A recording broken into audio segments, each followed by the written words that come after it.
Mana Hakim ni? Weh, awak kau datang hari ni? Weh, memanglah. Homework cikgu kau dah siap? Belum lagi lah. Nak buat masa dalam kelas dulu lah. Sempat lah. Mestilah sempat. Weh, tengok tu. Itulah orang yang solat satu rakaat tu. Oh ya? Aku ada dia. Jom. Jom.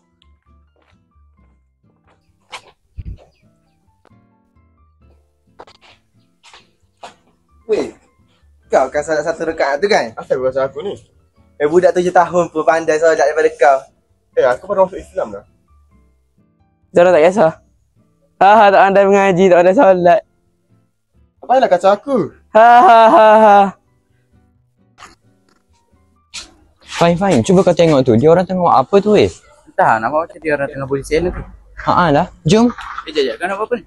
Pergi tegur lah supaya dia orang stop buat benda ni. Buat apa nak tegur? Dia orang tak kacau hidup kita pun kan? Memang betul dia orang tak kacau hidup kita. Tapi kita sebagai umat Islam, kita kenalah bagi tegur. Alah, apa pasal nak tegur lah? Kau pun tahu kan? Dosa manusia ni adalah urusan diri dengan Tuhan je. Tak ada kaitan pun dengan kita. Memang betul apa yang kau sampaikan tu. Tapi apa yang kau sampaikan tu tak kena dengan situasi sekarang ni. Dia orang tengah buat dosa tu. Alah, sibuk sangat nak nasihat orang ni. Bagi kita pergi rehat je. Aku bukan apa. Tapi memang jadi tanggungjawab kita untuk tegur seseorang yang sedang melakukan dosa. Alah, kau ni sibuk lah. Kubur masing-masing kan? Astaghfirullahalazim. Salah pemikiran kau ni, Fahim. Aku dah pernah kena dengan orang macam kau. Korang, mindset korang ni fikir korang je yang baik. Orang lain semua buat dosa. Dah lah tegur, tak ada adab. Guna perkataan kasar pula tu. Fahim, nasihat ni merupakan tuntutan daripada Allah SWT. Jadi sesiapa yang menasihati kepada seseorang, maka dia akan diberikan ganjaran pahala. Jadi apabila dikatakan tuntutan ni, maka dia dah dikira wajib untuk kita tegur seseorang yang sedang melakukan dosa. Tapi aku tak sokong orang yang tegur dengan cara yang kasar ni. Dan kita ni jangan nak fikir yang diri kita ni lebih baik daripada orang lain. Tapi lagipun kalaulah di antara ramai-ramai orang yang tahu yang dia orang ni buat dosa tapi tak ada seorang pun pergi tegur, maka mereka semua juga akan berdosa.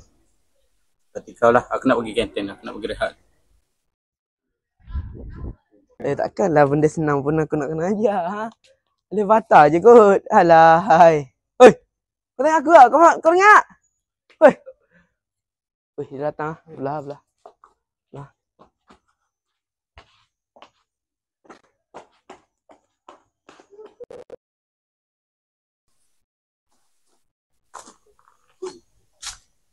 Alan, kenapa ni Alan?